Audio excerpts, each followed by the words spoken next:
IRS যখন কোনো tax কোনোভাবে একটু বেশি ছাড় পাচ্ছে ওটাকে বন্ধ করতে যায় তখন ভুলবশত অথবা ইচ্ছাকৃতভাবেই কিছু অংশ ওর ছেড়ে রেখে আসে এবং ওই ছাড় দিয়ে অনেকেই কিন্তু বড় ধরনের ট্যাক্স লায়াবিলিটি কমিয়ে নেয়। ট্যাক্স লুপহোলস কাজে লাগিয়ে আমরা কিভাবে আমাদের ট্যাক্স লায়াবিলিটিটা কমিয়ে আনতে পারি? Short term rental real estate লসকে দিয়ে আপনি অ্যাক্টিভ ইনকামকেও কিন্তু কমিয়ে আনতে পারেন। যারা মিনিমাম 100 আওয়ার্স পার ইয়ার এই বিজনেসের পিছনে সময় দিবে এবং সেই মেইন বিজনেসের ম্যানেজারিয়াল পজিশনটায় থাকবে অথবা মেইন পার্সন যে লুক আফটার করবে তাকে এই শর্ট টার্ম রেন্টাল লুপহোলটা তার জন্য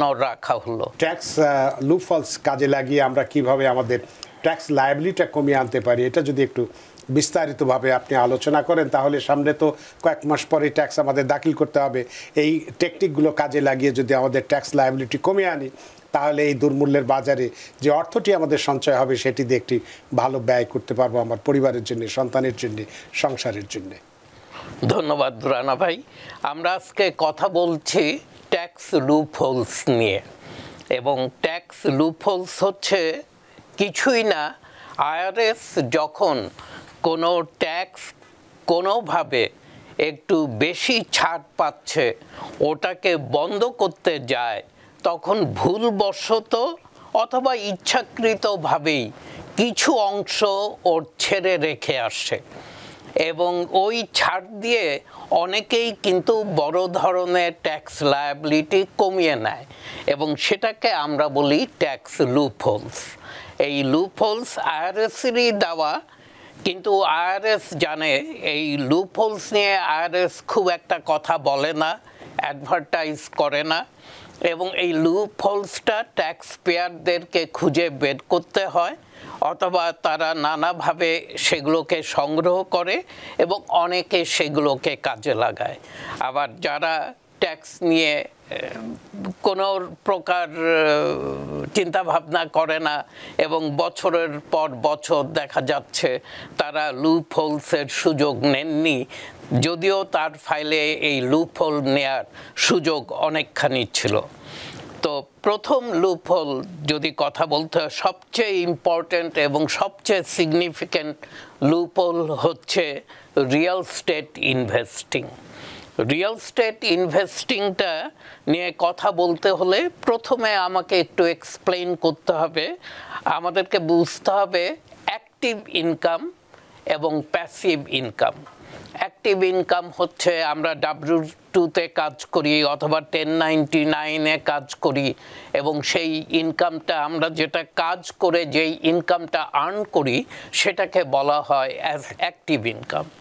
আর rental income, gambling income, unemployment income, interest income, dividend income, এগুলোকে বলা হয় প্যাসিভ ইনকাম।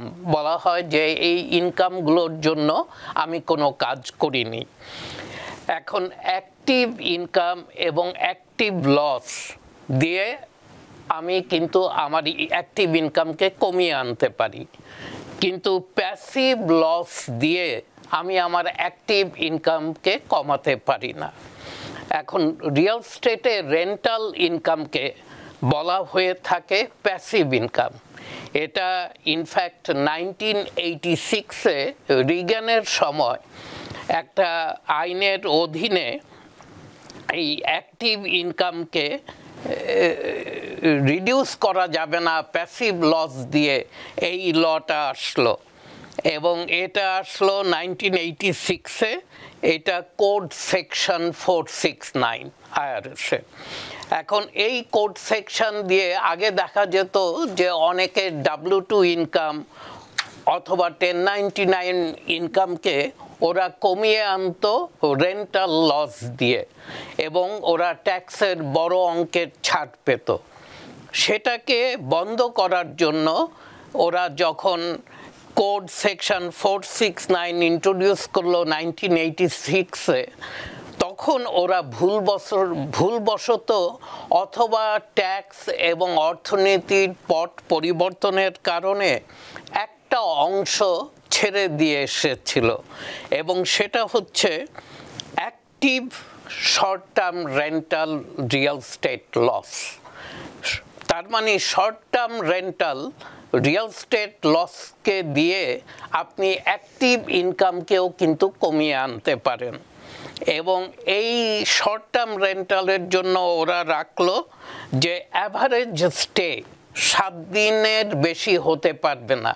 মানে কেউ এসে 2 দিন থাকছে, কেউ 3 দিন থাকছে, কেউ 15 দিন থাকছে, কেউ 10 দিন থাকছে, কেউ 1 দিন থাকছে। এটাকে যখন সারা বছরের স্টেকে আপনি অ্যাভারেজ করবেন নাম্বার অফ গেস্ট দিয়ে, তখন এটা মোর দেন 7 ডেজ হতে পারবে না। এটা হচ্ছে basic law to qualify for short term rental loophole. এখন শর্ট টার্ম রেন্টালে আপনি যদি কোয়ালিফাই করেন, আইআরএস দেখলো যে শর্ট টার্ম রেন্টাল মানে 1 দিন পরপরই অথবা 3 দিন পরপরই অথবা 7 দিনের মধ্যে গেস্ট চেঞ্জ হচ্ছে, অতএব ল্যান্ড ওনার অথবা বাড়ির মালিক উনি কিন্তু প্রতিদিন এই বাড়িটাকে ফিক্স করা, ঠিক করা, নতুন টেনেন্টকে আনা, তাকে ঘর বুঝিয়ে দেয়া, তার কাছ থেকে রেন্ট কালেকশন, এগুলো নানা জিনিস নিয়ে সে এত বেশি ইনভলভ থাকবে যে এটা তার লাইক হিজ ওন বিজনেস এবং লাইক এ অ্যাক্টিভ ইনকাম এবং অ্যাক্টিভ লস হবে। অতএব ওরা এই ক্যাটাগরিতে যারা পড়বে এবং যারা মিনিমাম 100 আওয়ার্স পার ইয়ার এই বিজনেসের পিছনে সময় দিবে এবং সেই মেইন বিজনেসের ম্যানেজারিয়াল পজিশনটায় থাকবে অথবা মেইন পার্সন যে লুক আফটার করবে, তাকে এই শর্ট টার্ম রেন্টাল লুপহোলটা তার জন্য রাখা হলো। অর্থাৎ তার যদি W2 ইনকাম হয় 300,000 এবং তার যদি শর্ট টার্ম রেন্টাল লস হয় 50,000, ও কিন্তু অ্যাক্টিভ ইনকাম W2 ইনকামকে কমিয়ে আনতে পারবে, মানে 50,000 লসকে এখানে এনে, অর্থাৎ তার ইনকাম দাঁড়ালো 2,50,000। এখন আমি যেটা বলছিলাম যে অর্থনৈতিক পট পরিবর্তনের কারণে এগুলো অনেক সহজ হয়ে গেছে। এয়ারবিএনবি অথবা ভিআরবিওর মতো প্রতিষ্ঠানগুলো আসাতে আপনাকে কিন্তু পার্সোনালি ইনভলভ হতে হয় না। টেনেন্ট খুঁজে বের করা, টেনেন্টকে ইন্টারভিউ করা, তার রেন্ট কালেক্ট করা, 2 দিন পর সে যখন চলে গেল আবার অ্যাপার্টমেন্টটাকে ফিক্স করা, ক্লিন করা, নেক্সট টেনেন্টের জন্য এটা সেট আপ করা, এখন কিন্তু এগুলো খুব সহজে করা যায় এবং রিমোটলি করা যায়। তারপরও যারা এই বেনিফিটটা নিতে চায়, আমি তাদেরকে অনুরোধ করব তারা যেন পার্সোনালি ইনভলভ হয়। 100 ঘন্টার যে একটা রিকোয়ারমেন্টস আছে সেখানটা যেন তারা ফেল না করে। এটা হচ্ছে প্রথম জিনিস, এবং তাকেই মেইন ইনভলভমেন্ট তার হতে হবে এবং তাকে সহযোগী হিসাবে অন্যান্য লোকেরা অথবা অন্যান্য প্রতিষ্ঠানগুলো এর মধ্যেই ইনভলভ হতে পারবে। তাহলেই আপনি শর্ট টার্ম রেন্টাল লুপহোলসের সুযোগটা কোয়ালিফাই করেন। নিউ ইয়র্ক থেকে সম্প্রচারিত TVN 24 টেলিভিশন বিশ্বজুড়ে বাঙালির কণ্ঠস্বর।